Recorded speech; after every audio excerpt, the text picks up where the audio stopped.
Read this for me. The note that made a millionaire drop to his knees. Ricardo's keys were an orchestra of metal and impatience as he moved through the mall parking lot, phone buzzing in his pocket like a second heartbeat. He could have closed his eyes and heard his whole life in that hum: calendar alerts, conference calls, and assistant's clipped voice. At 43, he had learned to measure the world by time blocks and deliverables. His suit was the exact gray of executive certainty. His shoes tapped out a pace that said the world would make room for him if he kept moving fast enough. The lot was a slow river of metal, SUVs, sedans, a black hatchback that belonged to him. He fished his card from his wallet, the screen of his phone lighting with a notification about a funding round. For a man whose days were optimized down to 15-minute windows, parking beneath fluorescent predictability felt like a favor life had given him. He slid into the driver's seat, the leather a familiar hold. He glanced at the rearview mirror and then the clock. 6 minutes to the pitch. A small movement at the periphery made him look up. A barefoot child darted between cars like a shadow making a hasty plan. Her hair was a tangle, her knees smudged with dust, and she carried something wrapped in a grease-stained scrap of paper. For an instant she froze, chest heaving, eyes scanning the lot as if counting exits. Then she ran straight at Ricardo's car and stopped at the edge of his wheel. Up close, the girl's face was not pleading exactly. It was urgent with a logic that didn't match the parking rules of suits and schedules. She shoved the paper-wrapped bundle into the hollow space under his bumper and cupped her hands around the wheel as if to steady herself. "Sir," she said, voice low and quick, "please, look under your car." Ricardo blinked. This wasn't an accident, it was a request. He had rehearsed 1,000 conversations that day, investors, lawyers, a contractor about a new office fit-out, but he hadn't rehearsed finding something under his car. The rational part of him cataloged possibilities: trash, a lost phone, a threat. But the child's eyes were steady. They weren't asking for money, they wanted a witness. She reached into the pocket of her skirt and dug out a folded scrap of paper, small and crumpled, with letters that leaned into one another in a child's rush. She held it out, proffered it as if it were fragile truth. "Read this for me," she said plainly. The line landed between him and the world he moved through. On busy mornings he traded quick acts of courtesy like small currencies. He could have closed the door, driven off, and logged another perfectly executed hour. Instead, something in the way she offered him the paper, nothing manipulative, only an insistence that he look, pulled him down from his periphery. He clicked off the ignition. The car's interior fell into a hush. A breeze lifted the paper wrapper and lifted a smell, warm and salty and urgent, fried dough, a savory heat that made the grocery lists in his head fall away for a breath. He leaned down. The pavement was rough against his palms. Under the bumper, tucked against the tire, was a small, warm pastry cradled in a napkin. Ricardo could have been the sort of man who imagined danger at the edge of generosity, but the pastry alone shifted the balance. There was no threat there, only a small, intensely ordinary offering.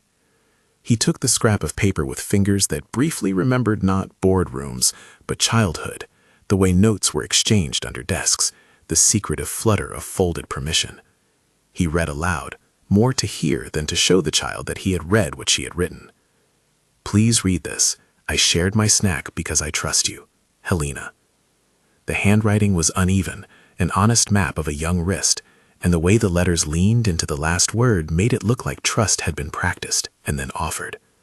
For a second, the parking lot dissolved. The phone in his pocket buzzed a familiar code of urgency. He ignored it. He read the note again, slower. The girl's chest rose and fell with the tiny economy of hope. He lowered himself until his knee touched the hot pavement. The gesture was not theatrical. It didn't demand an audience. It was simply a way to meet the child at a human angle, not from the height of a car or a balance sheet. He told himself later the kneel was a practical maneuver, better eye contact, clearer voice, but in that breath it was something quieter, surrender to a smallness that refused to be ignored. Helena watched him without the shyness of someone expecting dessert. She watched perhaps in the same way she'd watched older kids on the block take what they wanted. Watchfulness had become a skill as practical as tying shoes. "I hid it," she said. "They take it if they see. I don't like it when they take." Her voice had the precise honesty of someone naming a cause and effect. "Why give half to me?" Ricardo asked, because the moment was delicate enough to need a question. He could have asked 100 others. He chose one that would keep the child's agency at the center. She shrugged like a person explaining an obvious weather pattern. So you know it's not for keeping, so you know I can share. He smiled then, one of those small, reflexive, wry things men in suits use when they want to appear unflappable, and he took the pastry. The napkin had soaked through in one place, like a map of where hunger met pride. He broke the savory pastry in two, the crust flaking like a sliver of normalcy. The warmth kissed his fingertips. He handed half back. She didn't flinch. She accepted. They ate there on the asphalt, between the rows of idling cars, in the hum of a mall that smelled mostly of perfume and prepackaged promise. It was ridiculous to say it was life-changing. People in his circle were in the business of grand moments, stock jumps, buyouts, building names on glass. This was not spectacle. It was a hand-me-down of human scale. But as the pastry melted into an ordinary kind of good, Ricardo felt a fissure open in his practiced indifference. It was the soundless kind, the one that starts as a small leak in a concrete thing. He imagined for a moment the tiny rituals of a life that didn't involve calendars, someone making a single pastry, wrapping it, handing it to a child, and hoping the world would not take it away. "Helena," he said, because names anchor a scene. She nodded. Names for children are the cheapest kind of currency, and also the truest. "Where's your grandmother?" he asked, already knowing that asking for a story meant patience. "Under the bridge," she said. "She cooks for people. She says I must be careful with my things." When he looked up, the lot had resumed its ordinary motion. People passed without changing course. A parent pushed a stroller and glanced at them, nothing more. The sound of the city was a shader of background noise. The pastry, the note, the child's offer. It registered like a small truth lodged in something that otherwise measured worth in dollars per square foot. Ricardo closed his hand around the scrap of paper until the fibers creased. He wanted to do something and to do it right. He didn't want to hand over a business card with 50 empty words. He didn't want to patronize. He wanted to respond in a way that preserved dignity and did not reduce a life to a feel-good anecdote. A text buzzed on his phone. It was a push notification about a meeting he had later that morning. He glanced at it and felt the old life tug. For a moment he rehearsed the polite distance he'd have given. They would have smiled, thanked him, maybe asked for a donation through some official channel. The idea of a proper donation made him feel like a man who stored his promises in the cloud and forgot to download them into reality. He stood, pockets already full of prepared responses. The child looked up at him and said simply, "Will you come by tomorrow? I don't want it to get wet in the rain."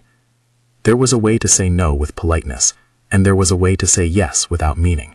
Ricardo surprised himself by saying yes. "Tomorrow," he answered. "I'll come." He didn't know then how that yes would expand. He didn't know how much of him would shift in response to being seen by a small note in a child's hand. He only knew the weight of the moment, the fragile ledger that consisted of a scrap of paper and a pastry, and the sudden, inexplicable feeling of being called to be someone other than he had scheduled himself to be. If this story moves you, like and subscribe. More real-life stories are coming, he heard, not from any voice in the lot, but as if someone had written that moment into the frame of how people consume these kinds of things now. It would have been an odd thought to have then, standing on a parking lot with a child's trust in his hand. But the modern world embroidered even the quiet with hooks. He ignored it. He closed the car door slowly and looked back once. Helena was small against the concrete, the outline of her figure a punctuation mark. He kept his promise. The next morning, the city had a thin rain that made the underpasses smell like damp iron. He carried with him a paper bag that contained more staples than needed for a single family, a thermos with hot soup, a fleece blanket folded like an offering, a few school supplies. The bag felt like a private manifesto in his hands. He parked a block away from the viaduct to avoid the eyes of people who might think they could read his motives. The place where Helena and her grandmother lived was a narrow slice of humanity folded beneath the bridge's shadow. Tarps and salvaged wood formed a humble patch of shelter. A small pot simmered over a single burner, and the air was threaded with the smell of cumin and oil. There was dignity in the way the place was kept. A row of cans lined like tiny soldiers, a string of clean mugs, a pot lid hung like a humble sign. Dona Nusa answered the flap of the tarp. She was smaller than he had imagined, but had hands that spoke of decades of stirring, scraping, turning flavors into sustenance. Her eyes were a kind of map, friendliness tempered with a refusal to be reduced to a statistic. For years, she had cooked for neighborhood tables. She knew how to make a few ingredients become warmth. "Can I help you?" she asked, the manner of a woman who had learned to ask back rather than accept pity. Ricardo unrolled his carefully chosen speech and found it too smooth, too earnest. He uncovered the thermos and the blanket as one might reveal a small apology wrapped in sincerity. "I met Helena yesterday," he said. "She left this for me under my car." He fumbled slightly with a scrap of paper, as if that piece of childhood might be the hinge on which the rest of the conversation turned. Donna Nusa took the note without reading it first. She let the words settle into her hands as if they were not only hers, but a currency exchanged between adult decisions and children's small truths. When she read it, a muscle in her jaw softened. She didn't cry. She nodded slowly. Her life had taught her to read between the lines of offers. "You brought food," she said, not because she needed to point out the obvious, but because she wanted to name the action. Naming things mattered. It kept charity from floating away into abstraction. "Yes," he shifted, uncertain where the boundary between help and intrusion lay. "I wanted to see if there was anything I could do. Practically. School supplies, an extra blanket. I don't want to—" His words hung, because he realized help could be performative without intention.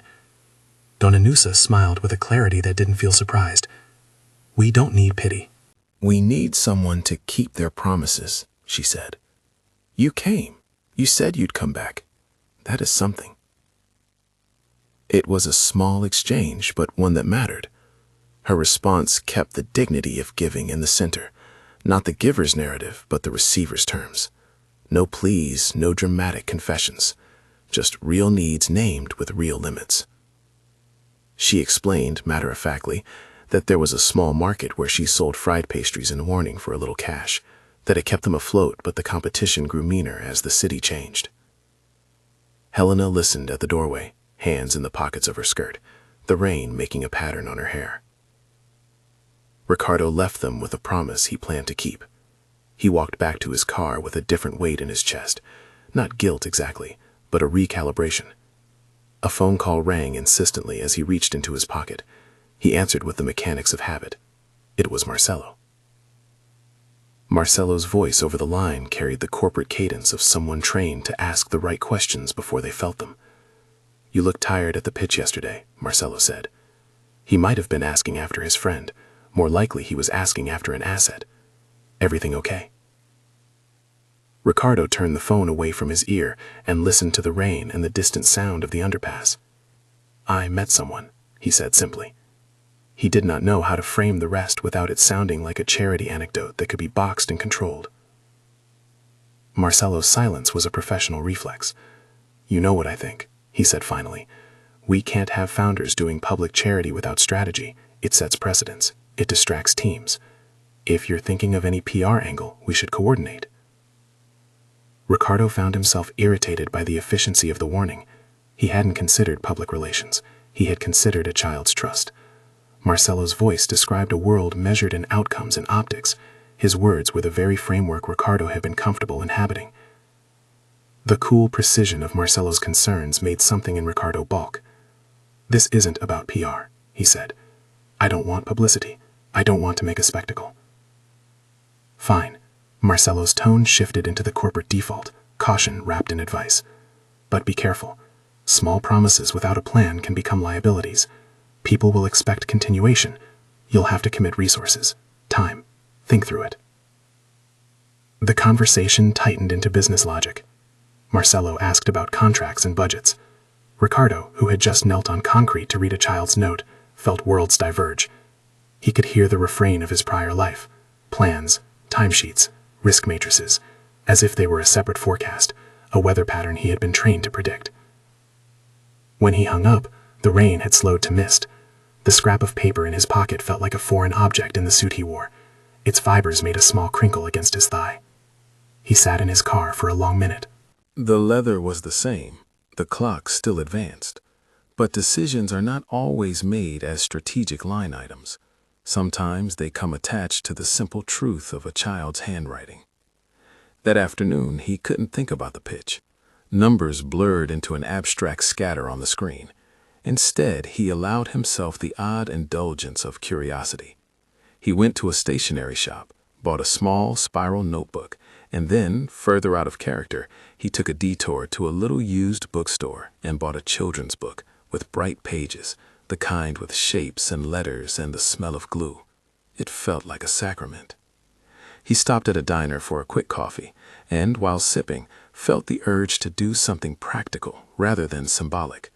He called a contractor he trusted and asked, in the language Marcelo had warned him against, about a small, modest renovation.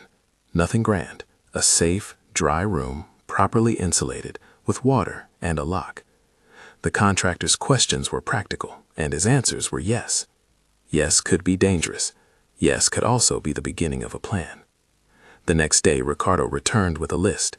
He had thought through logistics, a modest stipend, a check on how much legal paperwork would be involved if he ever wanted to formalize employment, an agreement to set up a modest account that would cover Helena's school fees. He realized he was no longer just responding to the empathy of that first moment. He was trying to construct a pathway that would not be a one-off headline. He wanted the help to be durable. Donna Nusa listened while he suggested ideas. Helena perched nearby and traced lines with a stick in the dirt, her concentration a quiet metronome. Ricardo spoke of contracts, of wages for cooking, of hours that would be respectful of her routine. He felt clumsy with words that had once rolled off his tongue in investor meetings. Humility had a syntax he was just beginning to learn. "How much will you pay?" she asked, clearly and without rancor. It was a fair question. It allowed him to move from gestures to commitments. Ricardo named a number that made sense in his head, a figure that would allow her to cook with dignity and send Helena to school. He watched her count on her fingers, fit the number into the geometry of the life she built around the bridge. Her eyes gave nothing away. He offered the figure again, and then insisted on written terms. "I want it legal," he said. "We will make it official so you have rights." Donna Nusa smiled, a slow, private thing. "We don't like charity," she said. "We like work." There was a part of him that expected to master this like a deliverable. He created a short, clear contract that spelled out hours and pay and responsibilities, and he handed it to her as proof that promises could be structured. She read it with the care of someone reading a recipe, measuring whether the ingredients would hold. Then she shook his hand. The handshake wasn't theatrical. It was an agreement between adults. "We will see," she said. "We will not promise forever. We will try." Before the arrangement could become a headline, there were details to iron out. Transportation, a safe place for Helena to sleep, school enrollment that required a birth certificate and a stack of forms they didn't have. The bureaucracy was not cruel, it simply required proof he hadn't planned to provide. He promised to help with the paperwork, to stand with her while she navigated lines and stamps and signatures. Back at the office, the smell of the day clung to him in a way that made his coworkers ask questions he didn't want to answer in full. Passers-by had a way of turning kindness into rumor. He found Marcelo waiting for him by the coffee machine, espresso in hand and an expression designed to be useful. "So," Marcelo asked. He already knew something had changed. In the language of their world, the simplest gestures were always filtered through consideration. "What exactly did you commit to?" Ricardo outlined the basics: help with housing, a modest salary for Donna Nusa, schooling for Helena. Marcelo listened, his jaw tight. "You already set a precedent," he said finally. "If this gets out, employees will have expectations. They might come forward with requests. We need a policy. We need to make sure you don't get entangled." "Entangled and people?" Ricardo asked, surprised by how much of his patience the word consumed. "They're not spreadsheets, Marcelo. They're people." Marcelo's face was a textbook of corporate caution. "Fine," he said, "but let's make sure this is sustainable. We'll need documentation. We'll need to consult HR. We can't have employees resentful because one executive decided to play Samaritan." The word Samaritan landed like a stone, smooth and ancient in his head. He didn't want to be a parable. He wanted to be a man who followed through, imperfectly, with care. He also didn't want to blow up the privacy or the modest dignity of the arrangement. He saw the danger of turning a small life into a company case study. Between the obligations of the office and the obligations that had surfaced under a bridge, Ricardo felt himself being recalibrated. Over the next week, he made small, deliberate moves. He met with Helena's school administrators and learned the bureaucracy required proof of residency, which led to the question of whether the family would have to register somewhere more permanent. He arranged for a social worker to meet discreetly to see whether any public programs could assist without media noise. He booked a contractor to make a small, safe room available behind the building for temporary use. He drafted an offer of part-time employment for Donanisa in a role that respected her skill, cooking for a small office kitchen that wanted real food. Each step ratcheted the relationship from a single scraped note to a structure that could hold. For Ricardo, the work was humbling in a new way. He spent evenings signing forms and thinking of the child who had hidden a pastry under his car instead of selling it to feed herself. He thought about the quiet ways people guard their things, trust wrapped in small paper. Not everyone at the company saw it as quietly practical. A few joked in the Slack channel, others admired the gesture. Then someone took a photograph, an image of a man in a suit handing over a thermos to a woman beneath the bridge, and it began to circulate in a way Ricardo had specifically tried to prevent. He wasn't a man who wanted a monument carved from good deeds. He wanted a life to be steadied. When the image hit internal channels, Marcelo surfaced with counsel sharpened by necessity. "This is now public," he said. "We have to craft language, handle expectations. We cannot have the company be the story without approval." Ricardo felt the friction between his intention and the mechanisms that protect reputations. He was learning that sincerity and systems often pressed against each other like two different kinds of weather. He didn't want to undo the trust he'd been given by turning it into a PR campaign, but he also realized that sustaining the change would require resources that existed within the structures he had helped build. At night, he would sit on his apartment balcony, looking at the narrow slice of city light, the geometry of windows like a ledger of lives he had learned to measure. The scrap of paper lay on his kitchen counter where he'd put it that first day, faded from being handled but stubbornly unchanged. He caught himself reading it before sleep, like a prayer without phrasing. "Please read this. I shared my snack because I trust you. Helena." He thought about kneeling again, less as a literal act and more as a recurring sensation, the need to level himself, to meet someone else at the place where their truth lived. It was not an easy middle ground. It was less romantic than the stories people tell, and less tidy than the solutions the corporate templates promised. It required patience and the acceptance that not all impulses toward help yielded tidy outcomes. One afternoon, as the company kitchen started filling with the smell of something simmering in the corner, Ricardo found himself pulled into conversation by the small changes being noticed at work. Some employees had signed up to volunteer to help with paperwork. Others brought in extra coats. The office lunchroom, for the first time in months, hummed with talk that wasn't about features or roadmaps. People asked about Helena without being voyeuristic. They asked with genuine curiosity. In a way he had not anticipated, a child's small act of trust had begun to remind adults that their capacity for care translated into patterns, policies, and small rituals. The company would not be ruined by compassion. It would be altered slowly by it. There were skeptics, of course, people who would have advised him to write a check and be gone. People who measured success in clean, countable returns. They were often right in their way. Structures mattered. But they missed the fact that trust was rarely built on numbers alone. It began sometimes with a crumb and a crumpled scrap of paper. And Helena, she continued to define the rhythm. She had a way of moving through the newness with the sort of blunt curiosity children have. She liked the office snacks and the bright chairs, but she also liked the small, private things. The back staircase where the janitor left a stray book. The folds of paper where someone had once written a joke. The quiet moment when someone would stop and ask about her day. She learned to wait in lines and to keep her manners when adults spoke in the complicated language of policy. On a dry, sunlit morning some weeks after that first meeting under the bumper, Helena pressed another scrap of paper into Ricardo's hand. It was smaller than the first and smelled faintly of sugar. She had used a thicker pen this time. The letters were more confident. "Thank you for coming back." He pocketed it, the way one keeps a small map. He thought again about kneeling. This time he did not kneel in the parking lot. He did not need to. The action had become an interior posture. He found himself lowering his guard in other ways, opening schedules to make room, listening to a grandmother's recipe as if it were a valuable brief, learning the names of administrators at the local school. The story of a single note under a car could have stayed there, an anecdote to warm an evening.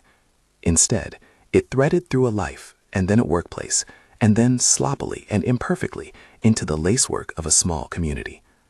There were practical problems to solve and missteps to make, and the best he could hope for was to keep moving with intention rather than spectacle.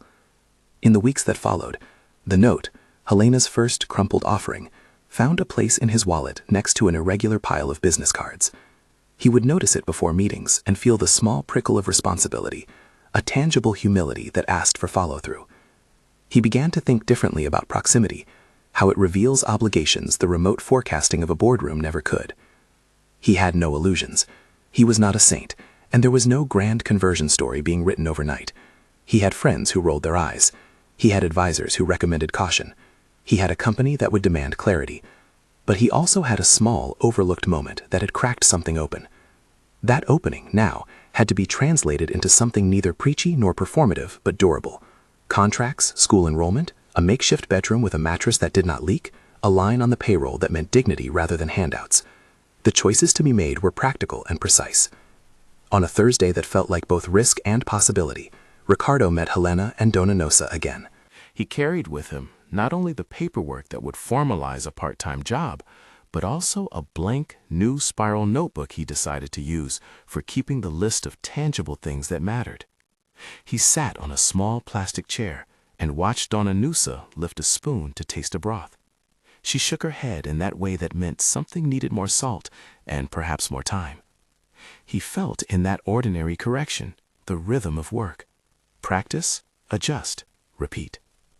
He handed her a simple printed agreement on plain paper.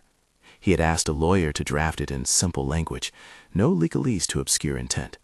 It stated the hours, the pay, health coverage to the extent he could arrange, a small clause about privacy, so no sensational images could be published without consent. He wanted respect to be part of the document. He wanted the dignity of a job to be clear on paper. Dona Nosa read it like she read a recipe, and then signed it with a hand that had earned its steadiness. Ricardo felt a weight move from his chest to shoulders in a helpful way. The world had shifted from a single tender impulse to a committed arrangement. The transaction was not glamorous. It wasn't supposed to be. It involved forms, stamps, and waiting lines.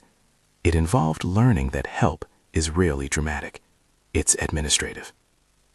When the papers were done, Helena handed him another note. This one was less formal and more like a secret between friends. The letters were large and leaning with a fierce pride. "Read this for me," it said. He read it and smiled. It was, in its simplicity, both an echo and an anchor. Small choices carried weight.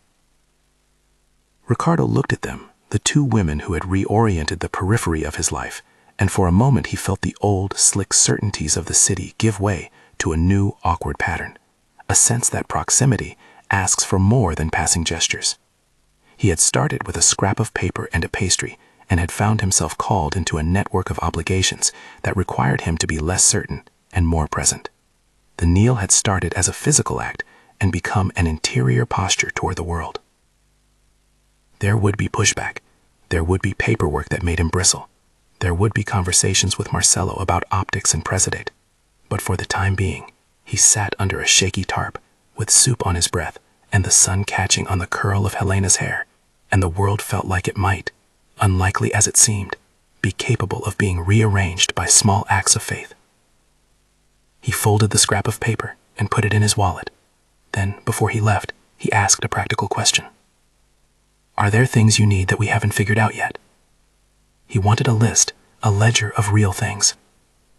Dona Nosa considered this, as she had once considered the ratio of spice to meat. A place for Helena to sleep that's dry, school papers, a few things for cooking that don't rust, she said. The way she said it made the list into a set of tasks rather than a plea. Tasks were possible. Problems were solvable. Ricardo nodded. He walked back to his car with the list in his pocket and the sound of children playing at a distance. He started his engine, and for the first time in months, the noises that marked his life, email pings, calendar reminders, felt like they could be rearranged to make room for work that had less to do with pitch decks and more to do with people. He drove back to the city carrying a promise that wasn't polished or performative, but quietly resolute. Outside, the note rested in his wallet like an unread chapter. He read it again at a red light and felt the ground shift under the steady architecture of his life. The change was not instant.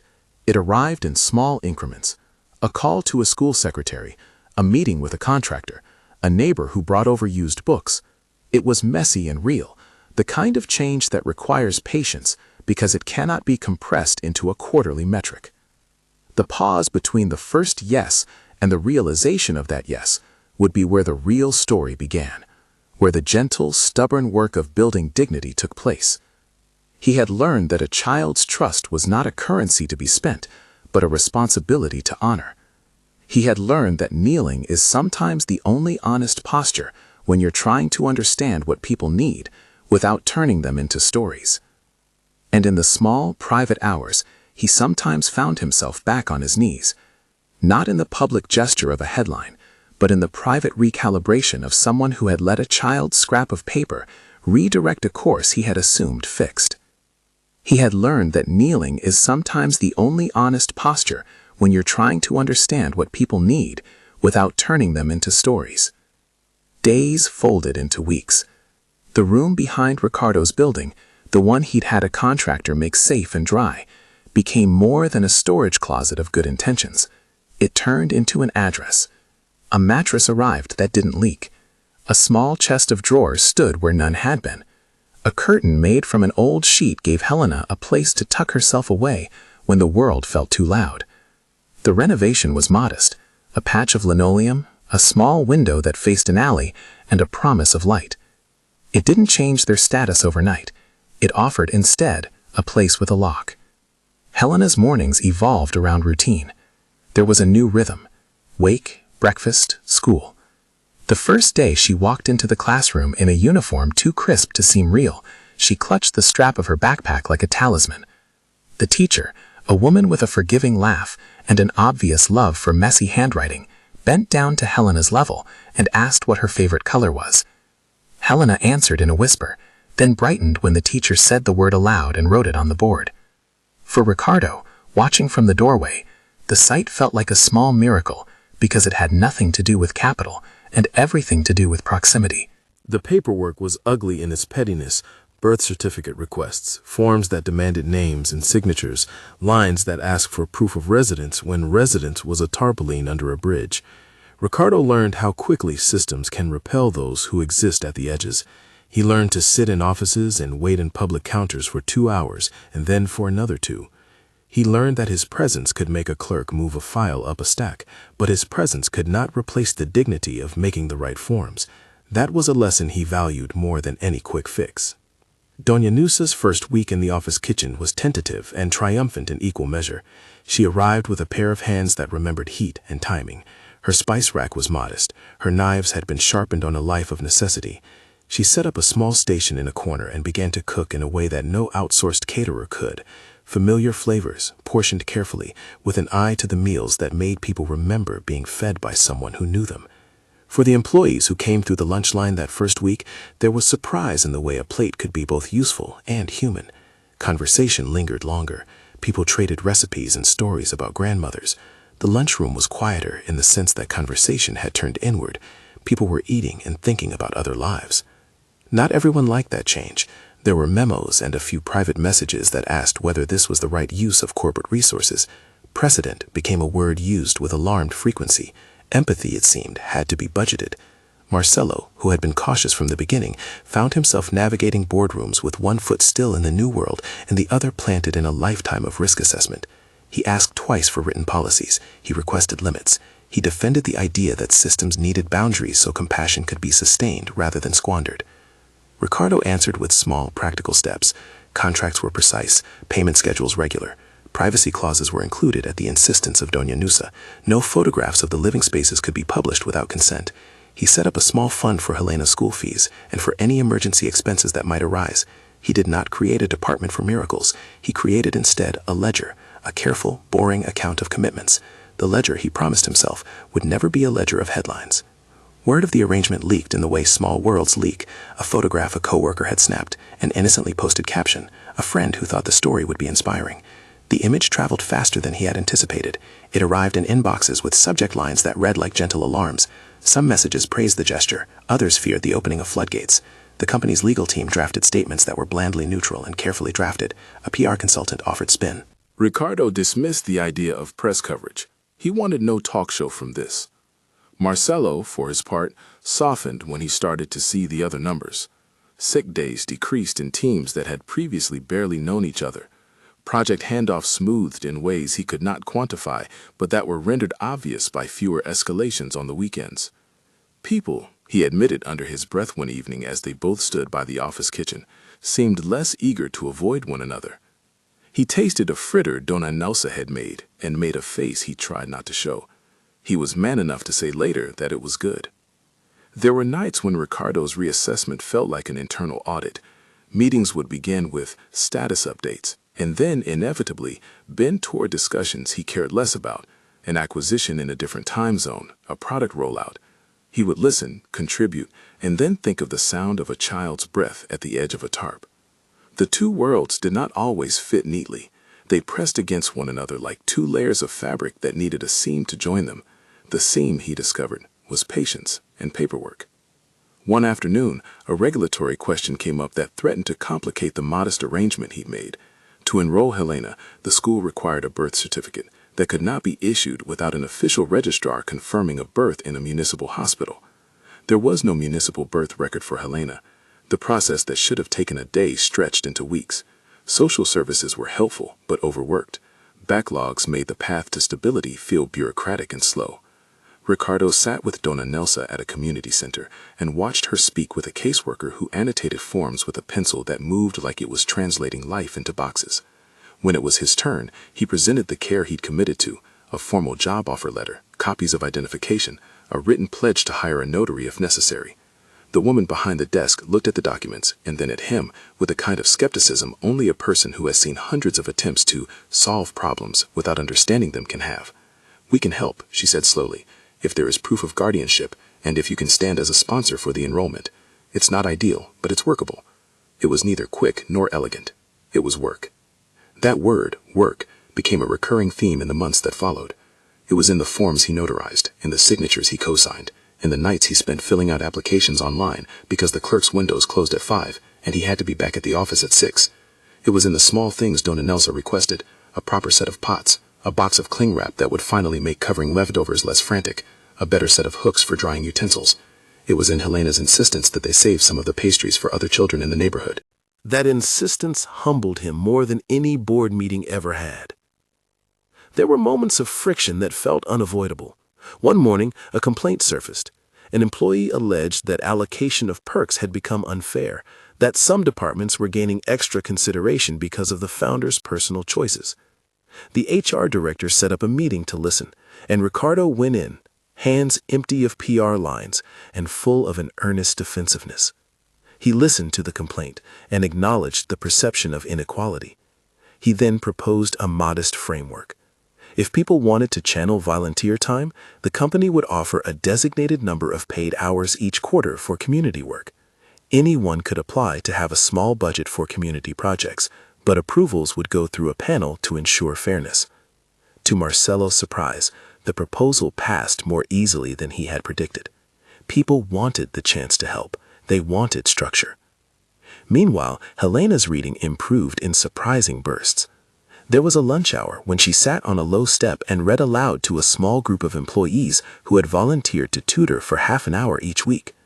They listened to a child stumble through sentences and then reward themselves with the progress of a single paragraph. Someone left a stack of used children's books in the break room, and employees began to trade them. The office's internal messaging filled with the kind of small triumphs that are rarely celebrated in shareholder reports. A child's essay about the first thing she learned to count. A line drawn of a mother and a daughter, figures joined by a heart. These were not metrics of profit. They were measures of concern. As the months progressed, the arrangement matured. Donna Neza's contract was tidy and legal.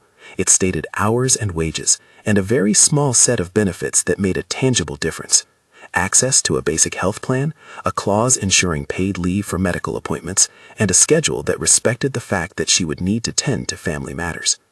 The office kitchen, now filled with the scent of stews and fried dough, became a place where people lingered. The company did not become a charity. It became, in certain corners, a more attentive community.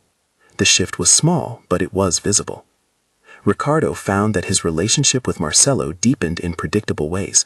Marcelo would bring him a printout of a budget, and then, later in the week, a bag of flour because he had attempted one of Donna Neza's recipes and failed spectacularly. Marcelo was still a skeptic, but he was a skeptic who had learned the flavors of humility. They argued about policy and then, over time, joked about the complexity of finding a jar of the right spice. Their debates softened because they were no longer strictly abstract. They involved actual people with names. Outside the office, life with a steady room and income meant incremental improvements. The makeshift rugs under the viaduct were replaced by real mats. A second mattress meant that Helena could sleep without waking to the cold seam of a leaking shelter. Nothing resembled a fantasy. There were still unpaid bills and the city's harsh weather to contend with. But dignity arrived in small domestic ways. A bowl that was not cracked, a kitchen shelf that did not wobble, clothes that were clean and mended. One evening, during a casual dinner in the office after a long day, Ricardo found himself standing in line for a plate of Donna Neza's food, holding a small paper cup of tea.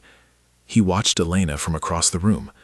She sat between two people who had once only been names on email threads and was telling them about the game she'd learned at school, a counting game that involved simple stones and loud laughter. The people listening were attentive, and their faces held the curious softness that comes from watching a child make sense of the world. There was no camera pointing at them, no headline. It was private and ordinary. Time did not erase difficulty. There were setbacks, a plumbing issue in the modest room that required a quick contractor call, a bureaucratic delay with a school form, a week when Donna Neza's feet ached and she had to sit. Each problem required the same dull discipline that makes anything sustainable. Show up, fix what can be fixed, keep the promise. There was also the constant negotiation of power and privacy. Ricardo learned to ask permission before offering help. When he found himself overstepping, he was corrected with a tenderness that was blunt but fair. He adapted. On a late autumn afternoon, several months after the first note had been folded and placed into his hand, Elena approached Ricardo with a small, deliberately folded parcel. She held it like the first thing she took seriously, a secret to be delivered. Her fingers were clean from the little chores she had been given. The nails had thin streaks of flour. Her face was steady. She held out the package with the seriousness of someone who understood that the parable of exchange was not merely symbolic. "Close your hand," she said. It was not a command. It was a ritual. He closed his hand around the parcel and felt the crinkled paper and a soft warmth. There was the faint scent of sugar and butter. When he opened it, inside was a small pastry, homemade and irregular, and beneath it a tiny scrap of paper. The pastry had been wrapped in a napkin with care. He read the note aloud because her hands were small and likely impatient to see him hear it properly. "Read this for me." The sentence was written precisely as she had been taught, large letters leaning slightly, the R a bit shaky, the M elongated. It was the same phrase that had begun everything, an echo folded into itself. But the return of the phrase now carried a different weight. It was not the note of a child protecting a snack. It was the note of a child offering thanks in the language she had come to know. There was another line beneath it, in smaller script. "Thank you for staying, Helena." For a moment, the world narrowed to the scent of pastry and the thin, honest teeth of a pencil that had written a small truth. Ricardo felt the same unplanned surrender that had compelled him under the bumper months before. He dropped to one knee, not as spectacle, but to be level with her, to be the height that allowed him to meet her eyes without the pretense of being larger. The act was brief and private. His face was wet before he could think. Helena looked at him with no performance, only the clear wonder of a child who had watched grown people keep a promise. She smiled in the way children do when they realize their gestures matter, a combination of relief and pride. Her smile was not for a camera. It was for the man who had learned how heavy a small note could be. After he rose, they shared the pastry on the stoop. The crust flaked like the map of days lived. They spoke about small things. At school, Helena had learned a new song. Dona Nosa had a recipe she wanted them to try for the next office lunch. The conversation was banal and precious. In that exchange, Ricardo felt something settle. Whatever future complexities awaited, this human transaction would not be reduced to a line item or a headline. It would be a habit of presence. And yet, presence alone did not solve every problem. There were tests of endurance. A year later, when the city faced a sudden and sharp cold snap, the neighborhood beneath the bridge struggled. The temporary room that had once seemed sufficient required new insulation. A pipe burst. Children in the area needed warm clothes. Ricardo coordinated with a local shelter and an employee volunteer group to deliver blankets and warm meals. The company rented a van and loaded it with boxes. Employees who had once been strangers stood shoulder to shoulder with volunteers from the neighborhood. The delivery felt like a mutual aid, not a one-way charity, but a shared effort that honored contribution and work. Over time, the initial anxieties Marcelo had voiced softened into a workable pragmatism. He learned to argue from measurable guardrails while defending the importance of small, human acts that could not be measured by quarterly returns. He and Ricardo began to co-chair a small committee that oversaw the company's modest community allocations. They drafted guidelines that emphasized consent, dignity, and sustainability. The committee's earliest rule was simple. Beneficiaries would be invited into decisions that affected them. Their terms would matter. There were other things Ricardo did not expect. Helena grew bolder. Her neighborhood friends began to visit the office with permission. They were offered supervised tours, and sometimes they came for casual lunch. Staff who had never sat down to talk with the facilities team started to bring their lunches to the same table. The human geography of the office had shifted. It no longer felt like an island, but like a place with fringe neighborhoods that were now connected. At a company all-hands meeting, Ricardo stood at the front and spoke for 10 minutes about small decisions and the responsibility of proximity. He was careful not to make a speech that would reduce people to anecdotes. He spoke about commitment and logistics, about the necessity of contracts and the humility of listening. He urged employees to think of helping not as a one-off stunt, but as a practice. The response that day was modest. A few people approached him with ideas, others with questions he could not yet answer. No one applauded like at the end of a performance. There was none of the over-the-top affirmation he had once craved. There was instead a slow, collective sense of attention. Even as he navigated all these changes, Ricardo found his own private life shifting in small ways. He began to notice the little rituals that had once been invisible, a barista who always remembered his name, the woman who always smiled in the elevator. He started to schedule unscripted time, hours where he would take calls but make room in his calendar to be present for tasks that could not be automated. He'd spend a morning with a social worker at a housing office, or an early afternoon sorting through boxes of children's books donated by employees. His days felt fuller, less efficient, and somehow more tethered to reality. Not all endings were tidy. There were people in the neighborhood whose needs could not be solved with a single room or a single paycheck. Some days the rain was relentless and the world felt indifferent. There were mistakes. An intern who posted a photo of Helena without clear permission and had to be counseled about privacy. A vendor who misread the arrangement as a PR opportunity. Each error required repair, an apology, a renewed insistence on boundaries, a written policy update. But the small, durable things continued. Helena's handwriting got neater. She learned to tie a proper knot in her shoelaces. Dona Nesa's hands never stopped moving, and the office always smelled faintly of something cooked with care. The note that had brought Ricardo to his knees, both times, in different ways, remained tucked in his wallet, a frayed monument to a pivot point in his life. It was not a relic of sanctimony, but a reminder of the moment he had chosen the messy, bureaucratic, loving work of being present. Years passed, and the modest program he initiated became a quiet example for a company that was otherwise ordinary. The firm did not get swallowed by requests or chaos. It developed processes, clear application procedures for employee-led initiatives, legal counsel that prioritized participant consent, and an annual small community budget overseen by the committee that Ricardo and Marcelo led.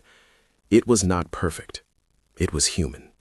On a bright morning that smelled of early spring, as crocuses pushed through the concrete edges of the alley near the office, Helena, now a little older, quicker with her hands and with a curiosity that had hardened into focus, came into the building with a small box. Her steps were different now. She moved with the assuredness of someone who had structure and expectation in her life. She stopped by the kitchen, where Doña Nosa was arranging a shelf, and whispered something in her ear that made the older woman's face break into laughter. She found Ricardo at his desk and presented the box with the same ceremonial gravity as before. He opened it and found, carefully wrapped, an assortment of small pastries she had made herself in Doña Nosa's accommodation of the office kitchen. Tucked beneath them was a tiny folded note in her neat, deliberate handwriting. The note was no longer the shaky scrawl of a frightened child. It was the compact script of someone learning to convey thought through words. "Read this for me," it said. He could have predicted the moment, and still not prepared. He felt the old lift in his chest, the same ache that had pulled him under the bumper months earlier.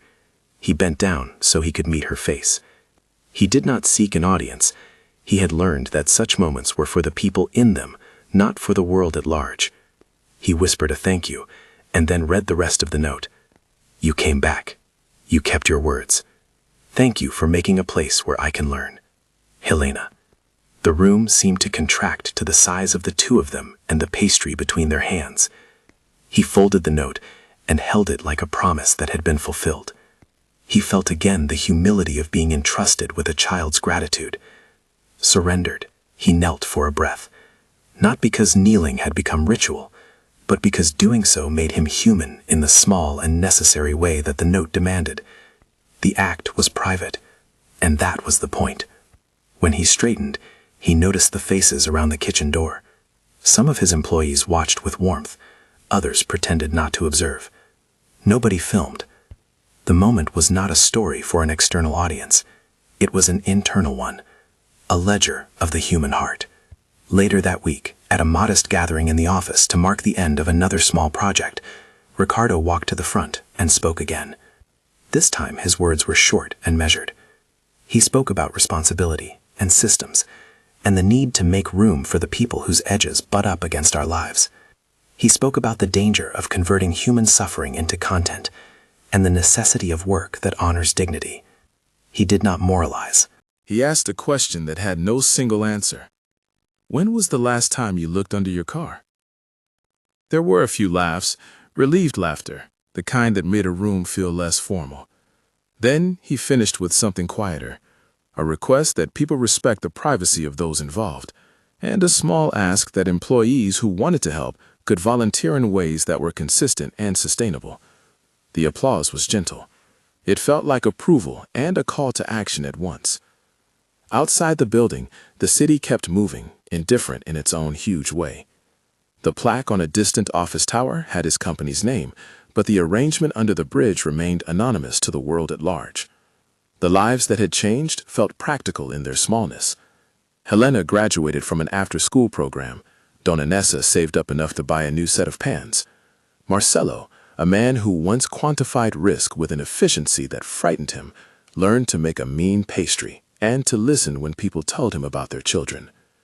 Ricardo kept the original note in his wallet until the leather wore thin. Sometimes he would take it out and read it and remember the smell of fried dough and the precise sound of a little girl's voice saying, "Read this for me." The memory was not sanctifying. It was a touchstone. On a quiet morning, years after that first encounter, Ricardo walked under the bridge where the tarpaulin had once been a prominent marker of a precarious life. The space had changed. Some neighbors had moved on, others remained. He met Dona Nessa and Helena with the kind of intimacy that comes from months and years of shared meals and small corrections. Helena had learned to knead dough properly now, and sometimes she would show a coworker how to fold a pastry, her fingers quick and precise. They had a ritual of their own. Every year on the anniversary of the day she tucked the pastry beneath his car, they would share a small meal. It was not publicized. No banners were hung. It was simply a way to pause and remember that something had begun with a tiny note and a choice. As they sat together that morning, Helena slid a fresh scrap of paper across the table to Ricardo. He smiled and unfolded it. The handwriting was neat. The message was short. "Read this for me." He read it aloud and then, without thinking, bent down so that his face was level with hers. He let himself feel the small, honest gratitude that a few words could hold. He felt again the humility of being seen, of being part of a small, ongoing commitment. He was no hero.